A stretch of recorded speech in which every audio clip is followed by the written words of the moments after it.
les 2 dernières compétitions, ça s'est mal passé. On a vu, alors bien sûr que tout le monde va se cacher, on a fait une demi-finale d'Euro, on a perdu contre le vainqueur, donc c'est pas un drame en soi. Ok, il n'y a pas de problème si tu regardes juste le résultat. Mais le contenu, tout ce qu'on a vu, et nous on y était, et pas, tu y allais à l'Euro, tu es allé voir les matchs? Ouais. Bon, écoute, en étant sur place, on a tous constaté, tous, ceux qui connaissent un peu le ballon, ceux qui connaissent l'état d'esprit des familles, l'état d'esprit des remplaçants. On a vu qu'il y avait des comportements que Didier Deschamps n'aura jamais accepté il y a quelques années de notre époque et qu'il est obligé de là accepter aujourd'hui parce que cette génération-là. Et ce genre de comportement te rend pas service. L'ombre de Zidane va-t-elle perturber les Bleus de Deschamps? On a Guillaume qui est avec nous au 32-16. Salut Guillaume. Bonsoir. Bienvenue Guillaume. Bonjour à toute l'équipe même. Écoute, on est là, on est bien. J'espère que tu vas passer un bon moment. En tout cas, on a le plaisir de t'entendre là-dessus.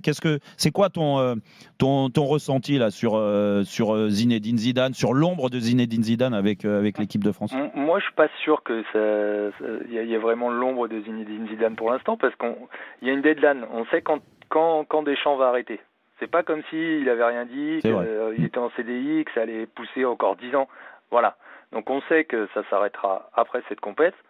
Et donc on est peinard. Enfin, on est peinard. On sait très bien que Zizou arrivera, j'espère, arrivera ensuite. Donc là, on a quand même un peu de respect pour Didier Deschamps, malgré ce que tu viens de dire, Jérôme, en disant que la dernière compète au niveau du jeu, c'était nul. Je suis d'accord. Mais qu'il y avait les résultats. Moi, j'ai connu des compétitions où le jeu était nul et le résultat n'était pas là. Donc, déjà, on prend le résultat. Parce qu'on a connu, il y a 20-30 ans, où on ne connaissait pas aller jusqu'en demi très souvent ou aller en finale. Maintenant, on a pris ces habitudes-là, un peu grâce à Didier Deschamps quand même. Donc, il y a ce respect-là qui va faire qu'on va quand même tenir 2 ans, 1 an et demi, voilà, je sais pas trop, et puis ensuite ça changera. Donc le fait qu'il ait quand même annoncé sa retraite au niveau de l'équipe de France, au niveau de la date, moi je trouve ça très bien, parce qu'au moins on va... Bah là évidemment, vous en parlez de Zizou, mais je suis pas sûr qu'on en parlera tant que ça, et évidemment surtout s'il a les résultats. Et puis avec l'effectif qu'il a, vous mettez même pas il a ses résultats. Il arrivera à avoir quand même un peu de résultats avec l'effectif. Normalement, oui. Oui, normalement, oui. T'as raison là-dessus. Mais en fait, mais c'est vrai que t'as raison sur les résultats. De toute façon, il y a juste à regarder les résultats de Didier Deschamps, qu'on aime la façon de jouer ou pas, que l'équipe de France soit belle à voir jouer. Ils sont là, les résultats. Et ça, c'est tout ça de son crédit. Et c'est pour ça qu'il est resté autant de temps à la tête de la sélection. Mais aujourd'hui, en fait, c'est... J'entends ton avis, parce que ça, c'est l'avis du grand public. Aujourd'hui, tout le monde sait quand Didier Deschamps va partir. Donc, on a 1 an et demi à être avec Didier Deschamps, et ça, c'est le grand public, les supporters de l'équipe de France. Et tant mieux, si tu veux, s'il a récupéré ce public-là, qui était de moins en moins avec lui quand même. Tu vois, il y avait beaucoup de gens qui l'a déçu dans ses déclarations, dans même l'approche, dans l'image. On parle de... Jérôme, là, Guillaume, il a dit on va tenir 1 an et demi. Mais les gars, on parle quand même de Didier Deschamps. On n'est pas un peu des enfants gâtés quand on me dit le public. Les gens n'en peuvent plus. Les gars. Les gens n'en peuvent plus, Pat. Peut-être que moi, mais ils n'en peuvent plus d'être chaque année en demi-finale. Mais gagner non, la coupe du monde, arrête avec ça. Finale. Arrête avec ça. Les gars, moi, il y a un moment, moi, je plains le remplaçant de Didier Deschamps. Parce que tu sais, parce que tu sais que quand même s'il nous fait du beau jeu, s'il ne gagne pas la Coupe du Monde, l'Euro qui vient, tu sais que les gens vont le tuer. Donc...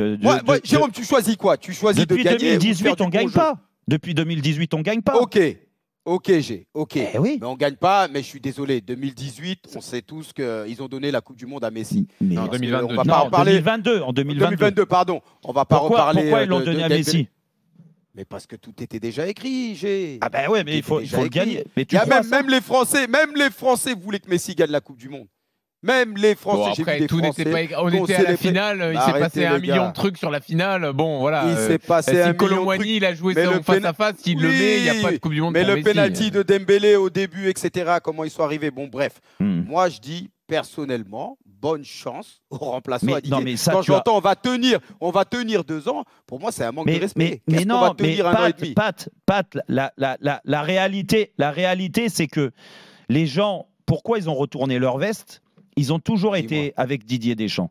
Et tu l'as dit, et c'est très bien. Franchement, l'image, elle était nickel. Elle était désastreuse quand il a récupéré l'équipe, quoique ça s'améliorait avec les 2 ans de Laurent Blanc. Mais derrière, il fallait faire un gros boulot. Franchement, c'est remarquable ce qu'il a fait. Remarquable. Non, mais vraiment, et t'en faisais partie. L'équipe, elle s'est stabilisée en termes d'image. Franchement, on a retrouvé, si tu veux, de l'amour pour cette équipe de France parce qu'on sentait des gens qui étaient sûrs de leur force et qui avaient envie de faire tourner le compteur et de gagner les grandes compètes. La preuve, c'est qu'on a failli, et tu en as fait partie à la finale à l'Euro où tu perds sur un but en or, et puis derrière, il y a la Coupe du Monde 2018. Non, mais depuis, pas un but en or, mais non, mais but à la dernière seconde, voilà, dans les prolongations. Mais tu gagnes en 2018, bravo. Mais depuis 2018, en fait, la vérité, c'est que quand tu ne gagnes pas, le style de Didier, et Didier s'est conforté dans ce style-là, c'est-à-dire mettre des bétonneurs, mettre ceci, cela. En fait, l'équipe de France, tu as habitué les gens à gagner, à l'avoir gagné, donc tu attends à chaque fois, vu que le spectacle n'est pas toujours là, tu attends que l'équipe de France, elle gagne.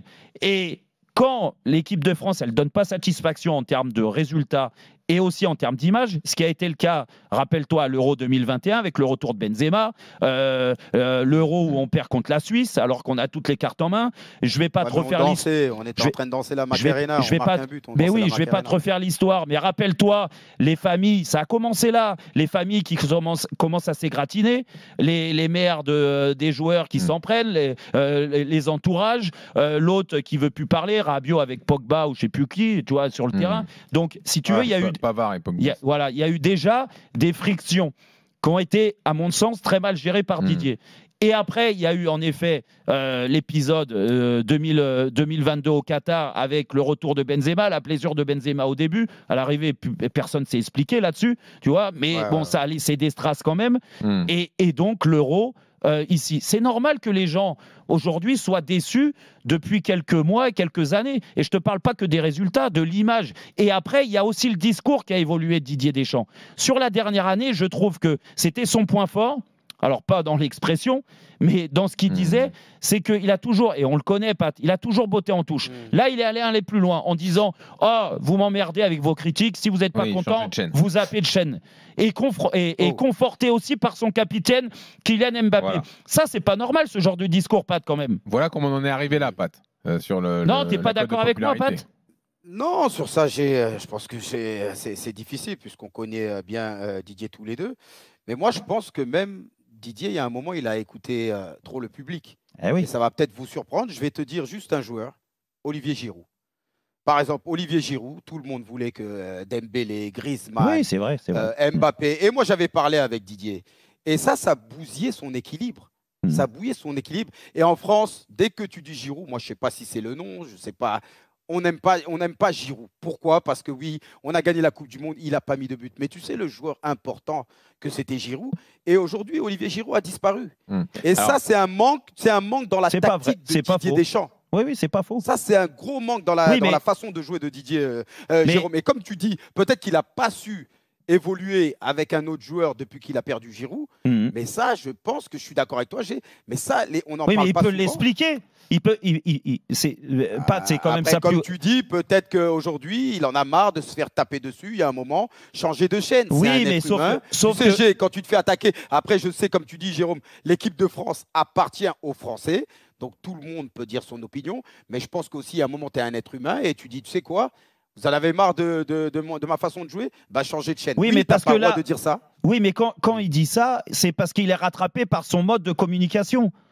Parce que le mode de communication, on le connaît pas très bien. Et moi, j'ai beaucoup de respect pour Didier, mais la vérité, c'est qu'il veut pas expliquer les choses. Il veut botter en touche sur tous les sujets un peu chauds. Il botte en touche. Donc, en fait, c'est le retour du bâton.